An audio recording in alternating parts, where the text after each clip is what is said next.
What's up, y'all? This is Neena Perez, and this is Straight Talk, No Sugar Added. I actually never seen that intro before. I was like, oh, wait a minute. Made me a little nervous. Like, what's happening? But there it is. There, the team put it together, and I like it. It's really, really good. I want to introduce you to Doug. I had him here before, so you're probably going to remember him because he was so much fun to have. And we talked about his life. We talked about things that he's been doing in sales. He's been working since he was 3 years old. I remember the story. He was sweeping his dad's floors for like 25 cents a week. It was crazy. But he is now the CEO of Sales and creator of Sales Strategies Academy. Is that right? Sales Strategies Academy? The 1% Earners Academy. Yeah, sales 1% Earners Academy. There you go. Okay, so I've actually been reading his book too, which is really good. So it's win-win selling. And I was telling him before we got on that I'm really enjoying it because I always never really saw myself as a salesperson, right? But I am a coach, and when you're a coach, that's what you're doing. You're acquiring clients, right? Otherwise, you're not coaching. You're just sitting. So, Doug, it is really, really good to see you again, and I'm glad that you came back because I wanted to get into more of the nitty-gritties of sales, right? Because I think that's one of the challenges that I'm seeing a lot, especially with people that I speak to. I work with women in my coaching program, and one of the fears or the objection is always like, I don't know how to sell, I don't know how to close, I don't know, you know what I mean? So I try to tell them that they sell themselves every day, and at least it's the way I think, that sales is really a conversation, honestly. But you have to come at it in a very authentic way. So, Doug, before we get all into all of that, how have you been, and how is everything going? I'm great. Everything's moving along as it's supposed to, and good. It's always one of those things. We always say, "Oh, geez, I wish it was a little bit more ahead here, or I wasn't so stressed out here, or whatever." But hey, that's life, right? That is life. That is life. So things are going really well. There's just no complaints whatsoever. We finally are having good weather in New Hampshire, where I am. Good. It's been raining. I don't know. It seems like 2/3 or better of the days have been raining. So yeah, been send a lot some of that down south. We haven't had any rain. Send it down here. We'd be happy to export it down to Texas, and as long as you export some sunshine up here. So yeah, I hear you. So I'm really excited that you're here. I wanted to dig into what it is you do with your clients and then kind of go from there, because I'm sure that you've been seeing a shift. You've been doing sales for a long time, right? So I want to talk about the difference nowadays. Like, how do we speak to clients nowadays? Because one of the things that I've noticed the most, being a coach, I am a client. I do have a coach myself. But one of the things I've noticed is the inundation, right, of information. And so I think what's happening is we are getting overloaded, and now we're objecting to everything. So now everything is uncomfortable. Everything is fear-based, right? And so I was reading your book, and I love the part where you talked about that, because you said on page 20, you said, how many types of objections are there? And I would say there's only one objection, and that's discomfort. And I was like, oh my gosh, I was literally thinking about that this week. And then I was reading your book, and I saw that, and I'm like, that is so, I want you to talk about that. I want you to talk about that, because we always think that it's something against us, right? We don't want to be rejected. We don't want to feel like we're not good enough, right? But maybe it's the discomfort that they're feeling. So talk to us a little bit about that. Well, it's not usually us. And if it is us, then we've got a bigger problem, right? Because the reality is, if it is us, then we need to fix that. So, if you can find that out pretty quickly. Neena, as long as somebody is willing to, like, if you lose a sale or you don't get the deal for whatever reason, interview the person at the end and say, hey, I'm always trying to get better. Would you tell me where I didn't make it? What didn't make the grade here, right? And don't hold back. And if they say something like, well, you're rude and abruptive, you interrupt me throughout the process, you're, whatever, right? You write it down. And so if you find out, hey, you do 3 or 4 of those and everybody's saying, you're interrupting when you shouldn't, et cetera, then it is the person that is actually speaking. So, but most of the time, it's not that. Most of the time it is, they are uncomfortable with something. Discomfort. An objection is always a discomfort, usually rooted in fear. I've very rarely seen it not rooted in fear. Now, they're not going to tell you that, right? Neena, they're not going to come in and go, hey, I'm so afraid if I make this decision that XYZ is going to happen. They very rarely will say that. They'll say things emotionally. So, right. Or they'll say something that has nothing to do with actually what the objection is. But as the people who are communicating with people, and remember, if we're selling, we're communicating. Right. And if I just thought of something my wife said to me a little while ago. But it's like, if we're communicating, we must communicate with human beings. And, sometimes there's even gender gaps, right? So there's, I'm a guy, my daughters are girls. My wife is a girl.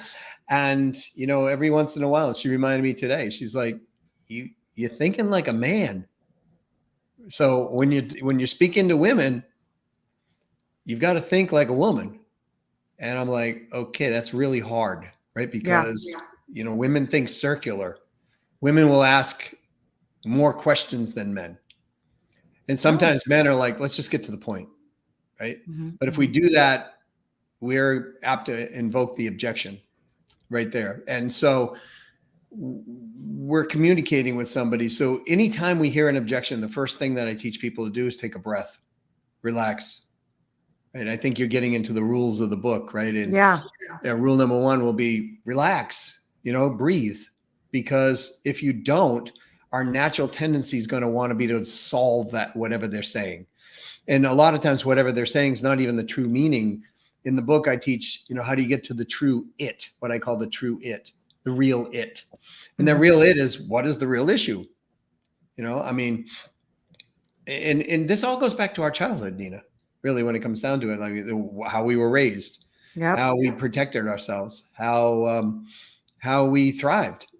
Right? If somebody thrived as a bully, for example, that's how they survived and thrived. They're going to try the bully play.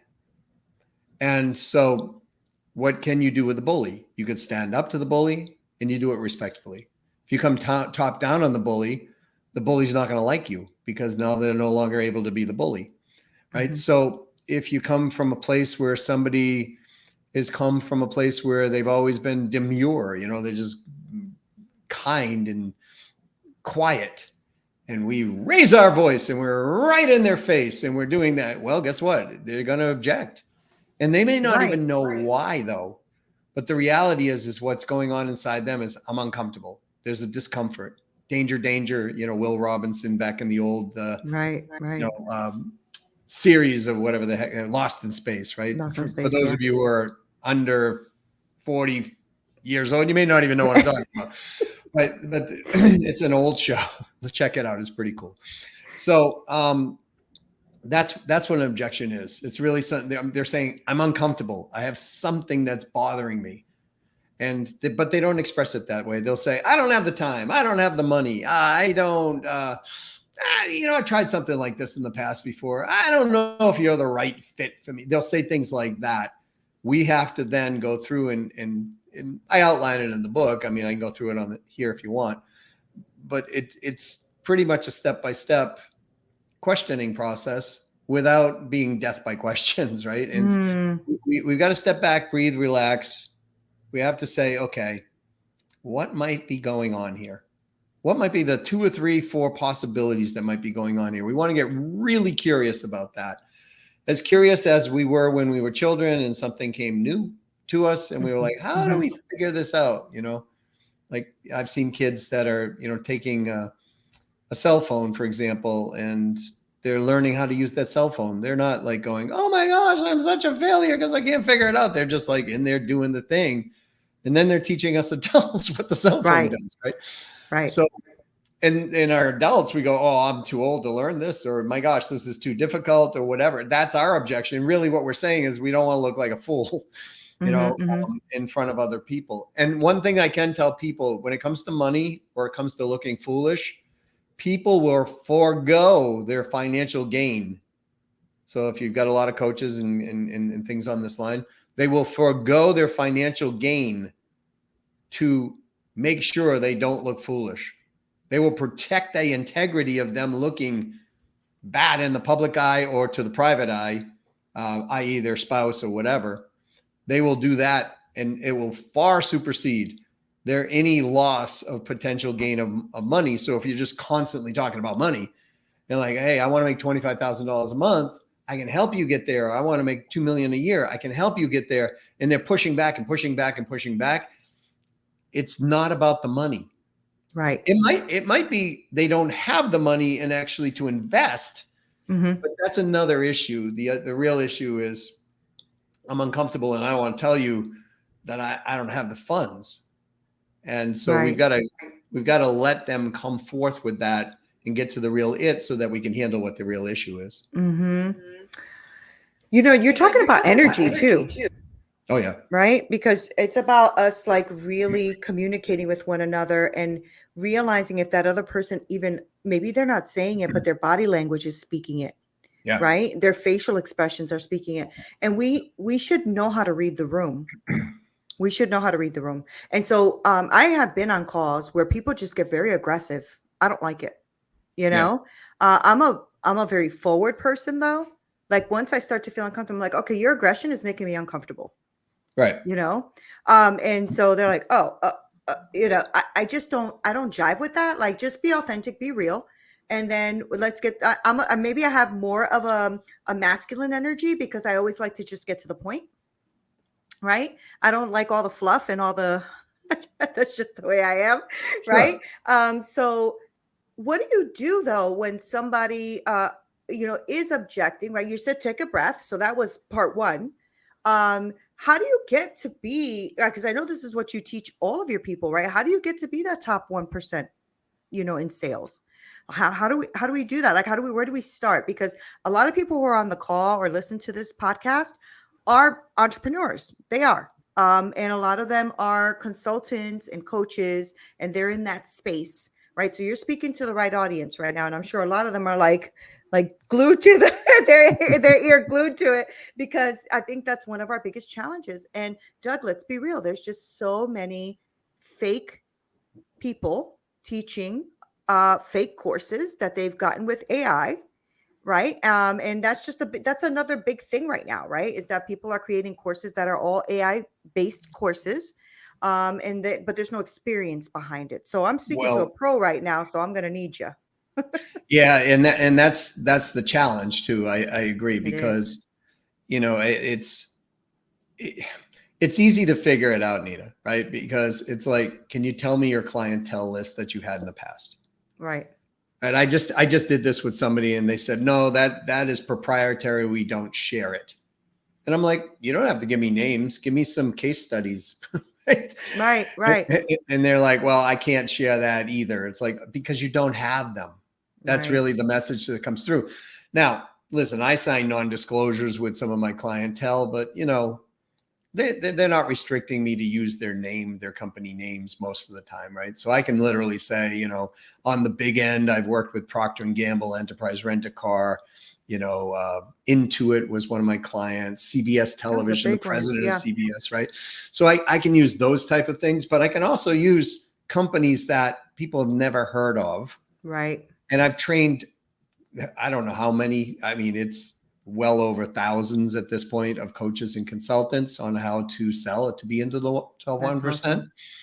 Awesome. And the reality is that there are a lot of people out there who simply don't know what they're talking about, or never made any money other than being a coach, right? Or being a consultant. And so at least the money they're telling other people that they can make. I just got an email through for somebody that's like, we're taking these top 5 people to the top 7 figure thing. And I was reading and I'm like, oh my gosh, this is somebody who asked me to borrow $25,000 because they couldn't pay their rent. Right. Right. Right. And so it's like, that doesn't make them a bad person. It just makes them not qualified to actually be doing what they're saying. So Right. so there's a couple of questions going on. One, how do we actually pick the right coach or consultant? Right. I mean, yes. Do they actually have life's experience? I mean, you know, and I can say one of the reasons I teach people how to be in the top 1%, how to think and act and be that way, is because I've been there now multiple times. Right? So I don't have this credibility feeling like I have to fake it till I make it. Right. And before I got there, I used to tell people, listen, I can get you the top 3%, right? Because I've done it. That's awesome. Not only once or twice, but I've done, you know, a dozen times. Right. So, but I can't take you in at that point in my life and say, I can teach you how to be in a 7-figure earners bracket. I can say I could get you in a 7 figures revenue bracket on my own. I have coached people on multi-7, multi-8, you know, even multi-9, you know, I mean, obviously Intuit's a pretty big company. So I can say that I've done that, but truthfully, I can't tell them, hey, I know what it's like to net $7.6 million because I've never done it. Right. Right. So I think the first place to start is getting truthful. You asked, how do you start to be a 1% earner? And I don't mean subjectively honest. I mean truthful. Okay? Oh, I love that. I love that. Well, truthful is objective. Subjective is honesty. You know, I can say, you know, and I was a professional musician, right? And I did work with Boston, and I did work with Aerosmith, and I did work with Billy Joel's band, and I did work with the members of the Eagles and things like that. But I wasn't on stage playing with them as a professional musician. I was selling them music equipment. Right.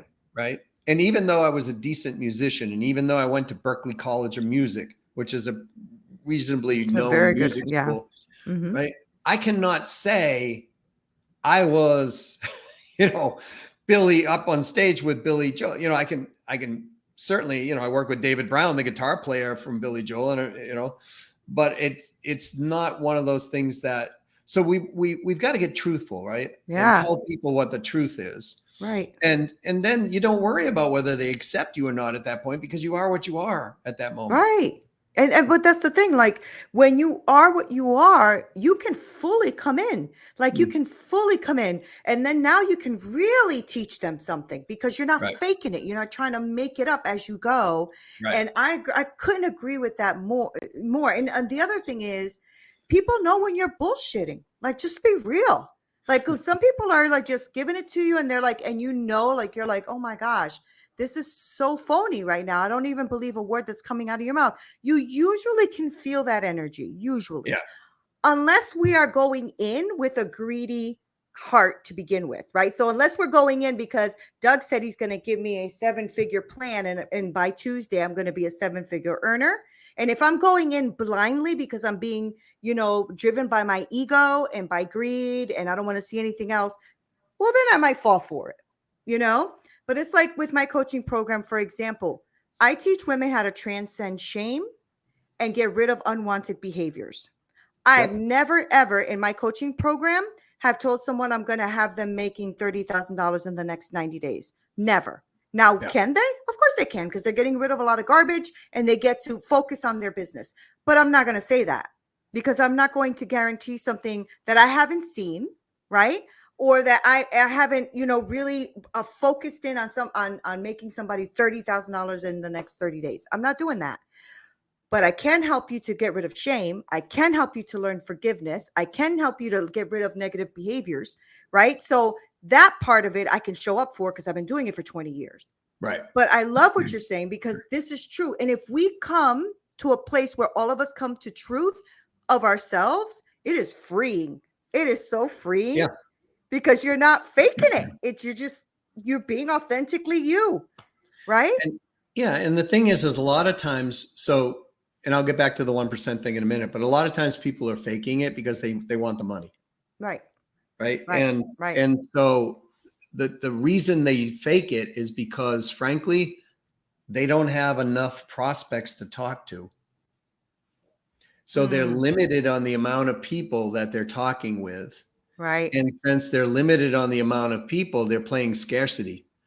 And so if you truly want to be a 1% earner, you got to start somewhere, right? Yeah. And there's no shame in wanting to be a 1% earner. That's another thing you got to get truthful about, because right. when you become a 1% earner, your friends that are friends today, many of them won't be your friends. Won't be your friends. That's true. Right? Because That's you're very gonna, true. one must change so much internally in order to embrace that ability Wow. to receive, if you will, in that regard. And there's a lot of mind trash that's gonna have to go in the process. And I love it. I know this from personal experience and working with lots of great people. I mean, I just had he was the number one rep and in the top 5 for 10 years for Apple computers. Right. So he was on my podcast, and it's like, we had a really candid conversation. Well, you don't stay in the top 5 for 10 years being, I would call it untruthful to yourself or untruthful to your clientele. It just doesn't happen. Right. So, and the other thing is just to understand that you're never going to be a 1%er in most cases in 30 days. Now, you might get lucky. I mean, I've had people do that. I mean, I've had people sell and get, 6-figure commissions in, a very short period of time. So it might work, right? But like, as you said, Neena, earlier, you might be able to get rid of the shame and the guilt and all of these things that you're doing, and all of a sudden they're sitting on a multi-million-dollar payday that it just opens up. But that's not the normal. Right. Exactly. Right? It normally takes people between a year and 2 years to actually get rid of all of the things that need to happen and learn the skills that need to happen. But is it worth 2 years of study to make, to be in the top 1% earners in your area? Let's say you're in, I don't know, Connecticut, that's darn close to $1 million a year, right? So, yeah. I mean, if you're in Great Britain listening to this, I believe it's around 15,000 British pounds a month. You're in the top 1% of earners. So, is it worth that to have that? And that's where we must get really truthful, because I talk to people all week, sometimes by email or sometimes, on social media or sometimes verbally, like we're doing. And they'll tell me, hey, I'm here. I want to be 4 times this in the next 18 months of my life. And then it'll be like, all right, well, here's an assignment to go get ready for whatever you're looking to do.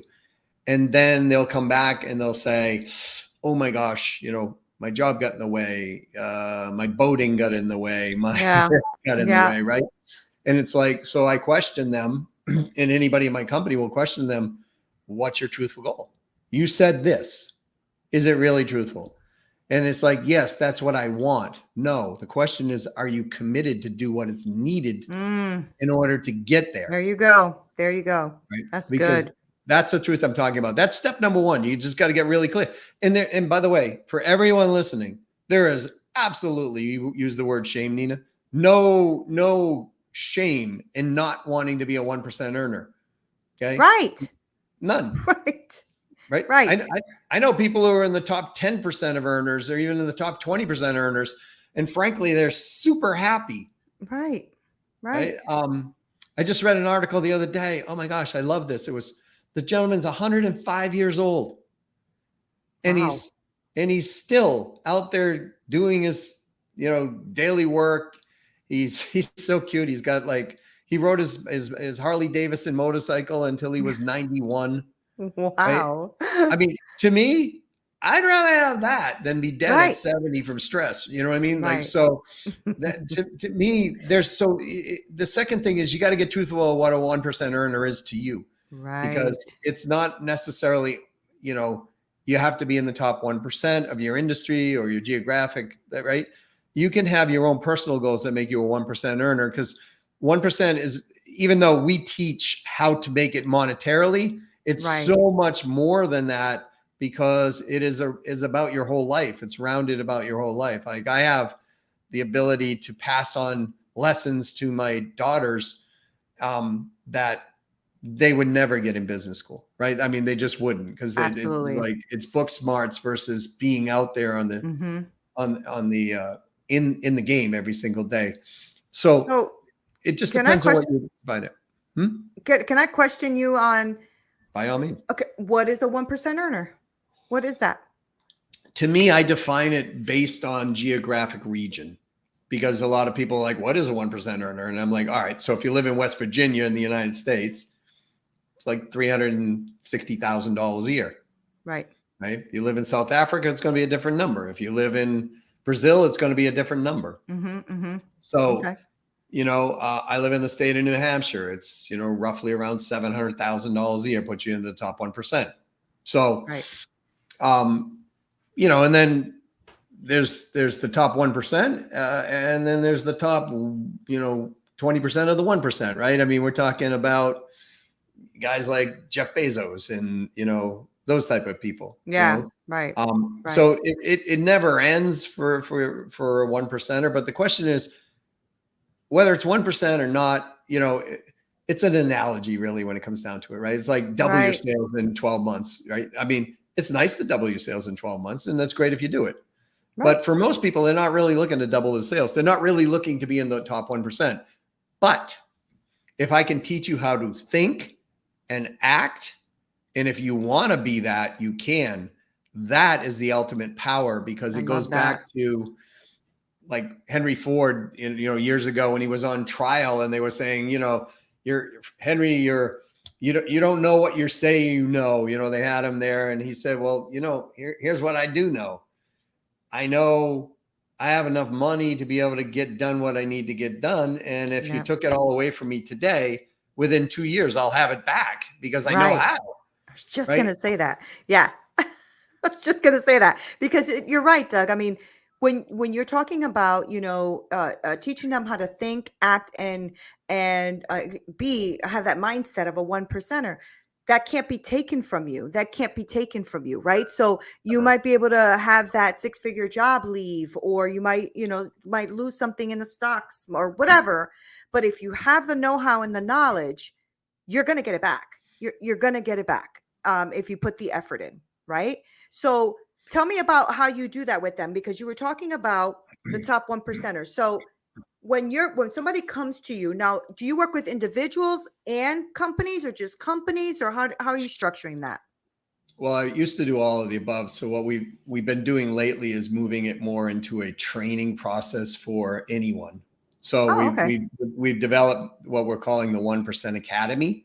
Okay. And the 1% Academy is come in here and we'll teach you how to think, act, and be like a 1% earner. Awesome. And we'll hold you to high accountability standards. So it's not for the people who are like, oh, not for the faint of heart. Right. Because, if they don't show up doing their homework, I literally will stop in the middle and go, Joe, what happened? Right.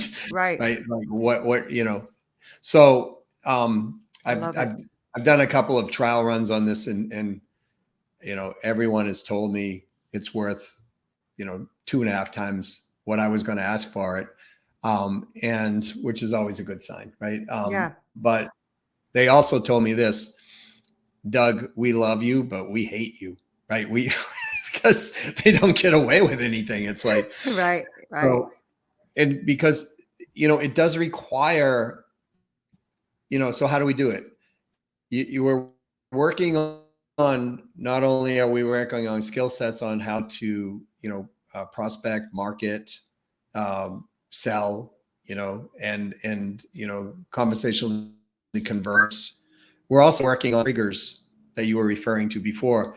And, not as deeply as you do, Neena, because you're doing it in a different way than we are, but we're bringing forth the awareness of it and interrupting those triggers. Because I've found, and then helping them reinstall new patterns through the process, right? So,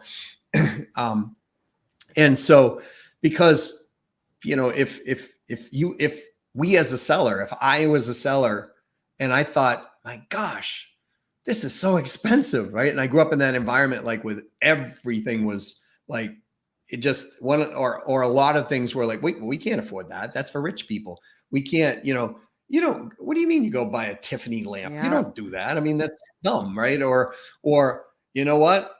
A mid-sized car is all you're ever going to get. And that's because we're mid-sized car peoples, or, or whatever the lesson was. And, and we Whatever all the have program lessons, is, right? Yep. Yep. Yep. If you then go and you're like, you're a coach, let's say, because you are, and Right. your people listening are coaches, because some of them are, and some of them are consultants, but now they want to ask for $130,000 for their services. And in their brain, they're going, my gosh, that is so expensive. Like, I hope they say yes, but well, right then and there, they're going to invoke objections. Yep. Because they're going to be setting language patterns up that they don't even realize are there. And they're going to lose the deal. Not always, but sometimes, right? And sometimes you get lucky. Like the first time I asked for $35,000 a month for a consulting package. They said, well, how much is it? And I said, well, it's $35,000 a month. It's 6 months. And the business owner went like this. Sounds fair. Okay, let's do it. Do you want to check? What were you feeling inside? Like when I said it, because I had never asked for that kind of money for a consulting job before. Right. When I said it, it was like, I felt like my fingers crossed, right. my toes crossed, and my kneecaps crossed. I mean, my eyes were crossed, Right, everything. right. I was like, but I wanted to keep testing. And this is one of the things that 1% earners learn to do. You keep testing. Yep. And, because I've sold $425,000 consulting packages for 6 or 7 months, right? So it didn't start out there, but that's part of the growth that we go through. And now when somebody asks me, I'm like, it's 180 grand. It's nothing. Right. It's like, because my brain just goes there. Like, right. Because you've already broken that glass ceiling that you had. You already broke through it. Yeah. And your mind can't expand back. Right. So your mind could go, hey, look, I want to cut back. And instead of earning $1 million this year, I want to earn 400. One mind can do that. But you know what? I'm going to take it easy. I'm going to work less. I'm going to do whatever. Right. Like, I can't even, like, 350 is my number. I can't even think below that anymore. Right. And it's not because I'm arrogant. I didn't grow up like that. My mom, she used to look for quarters between the sofa cushions sometimes to see if we could make up, food. I remember she used to sell Avon. Yeah. My mom sold Avon, right? And so, thank you for remembering. And she was really good at it, right? So it was one of those things that I didn't grow up this way. And I had to kind of break through some of the stigma and the barriers and things like that. But it was that and learning the skill sets. And I will tell everybody on this line that's listening to this, it's much easier, super way easier to learn from somebody. And I'm going to plug myself at this point, like me, who's been there, done it, and can teach you what and what not to do, versus doing it the way I did it, which was just get out there in the street and start learning, right? Yeah. Because I didn't even know about mentors until I actually got into my late 30s. Same. Right? So I was whacking away at the tree and not realizing, oh my gosh, there's a thing called a chainsaw if I really want to take this tree down, or or there's a tree company that will come and do it for me. Like, I never even could think that way, right? So, and I remember I went into my first sales training program, which is a thing called Sandler Sales, and they talked about this submarine thing, right? And I liked the title of the book. It was like, this guy wrote in, you can't teach a kid to ride a bike at a seminar. And I was like, wow, that's a really great title. So I'm like, I read this thing and I'm like, I have no idea what this man's talking about, but closing the doors and the submarine, and I'm like, whatever. So I'm like, here I go. I spent $4,000 back then to take a course, and I go there every morning at 7 o'clock or whatever we were there. And I'm sitting there going, some of this makes sense, some of this doesn't, right? But that's sometimes how you're going to feel in this, Yeah. Yeah. right? And, so I hope I'm I love answering it. your question. Step one is Yeah. getting truthful and being really clear that you're committed to doing this. Right. And if you're not, it's okay. Come up where you want to be, because you can think and act that way. And that creates massive leverage. So you could do it on less time, less money, less Mm-hmm. Mm-hmm. hours. It's called Mm-hmm. quality of life if somebody wants it. That's good. And I think that, for those of you who are listening, I think Doug is really just showing you well, first is expertise, and also the fact that you can expand where you are right now, but you're going to have to do it from a place of truth and honesty, because that's the only way. I think, Doug, it's the only way to even work with you to begin with, right? Because I think if you're going to come to doing the program, which I want you to give us all of that right now, but if you're going to come to Doug's program to work with him, then at least come correct. And what I mean by that is at least come knowing that it's going to be some work, that it's not an overnight magic pill, and that you're going to have to really show up for you. You have to show up for you, because Doug is going to just give you guys all the knowledge and wisdom, but what you're going to do with it is on you, right? So, Doug, I'm so glad you came on. I'm so glad we had this conversation, and I'm so glad that you are as authentic and real as you are. That's why I wanted you back. Thanks. So I don't invite too many people back, but when I like someone and I like their energy and I like what they bring to my audience, I have to have you back. So thank you so much. And thank you for your book, because honestly, I'm reading through it and I really am resonating with a lot of it. So before I let you wrap up though and go, I do want you to plug yourself again, right? So let us know how people can work with you, how they contact you, all of that stuff, because it's time to get our stuff right. And we got to work with somebody who's a pro. And now with some of these, kids that are like 18 telling you that they can sell the moon, the star, and everything because they got an AI program. I like to work with people who have been in the trenches. That's how we learn. So, Doug, how do we get in contact with you and do all that? Yeah, well, I think the first step, if people are interested in learning more, and Neena, I don't know if you know this or not, but I put out another ebook, right? Just Oh, no, I didn't recently. know It's that. called The Okay. Nonstop 1% Earner. Kind of goes into the psychology and philosophy of what it takes to be one. So Oh, that's just awesome. came out just in the last couple of weeks. So that's why I don't think you're aware of it. So they could go to www.ceosalesstrategies, plural, sales and strategies is plural.com /the numeral 1 PE. So Okay. ceosalesstrategies.com /1 PE, and PE stands for 1% earner. So Mm-hmm. that, I think if they go there, firstly, they can download the book. They'll be getting information from us. We don't overwhelm you, by the way. We send something like once a week, because we're a business to business company a lot of times, and you're not going to Right. send this to CEOs and, do what some of the, internet marketers do. Like you were talking about Mm-hmm. the younger ones, especially, hitting you with 4 or 5 emails a day is Oh my crazy. gosh. So, It is. um, so, so that would be one way. They can contact me at Doug Brown 123. That is my LinkedIn. Or if they Okay. want to send an email in with a question, send it into YouMatter, YOUMATTER, at ceosalesstrategies.com. I love And that. my staff or myself will reach back out. We do answer all inquiries, so feel free to do that. And if they want to be part of the 1% Academy, say, hey, I want to talk about it, right? I mean, we're going to be running a bunch of marketing and campaigns out on this. Oh, great. And we're going to probably kick something off toward the end of this year.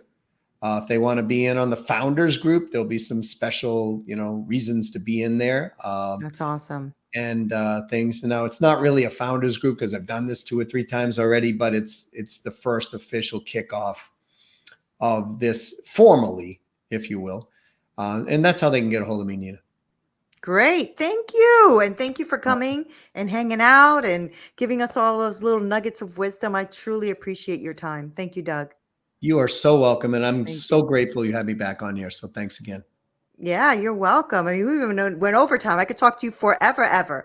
All right, guys, make sure that you guys get in contact with Doug. I'm going to link all the information he just said below. So that way you can make sure that you contact him, go on, get the ebook, make sure you are looking at the program, and maybe you can be one of the founders, or, at least be a part of the program, because I think that it is time for you guys to really get real about what it is you want to do and who it is you want to reach, in a way that holds you accountable, so that someone who knows what they're doing can actually hold you accountable to what it is you say you want to do, and not just have one of these programs where you sign on and you never hear from anyone again, because all of you know that we've all done it, where we have put ourselves into programs and regret it so much because we have gotten nothing out of it.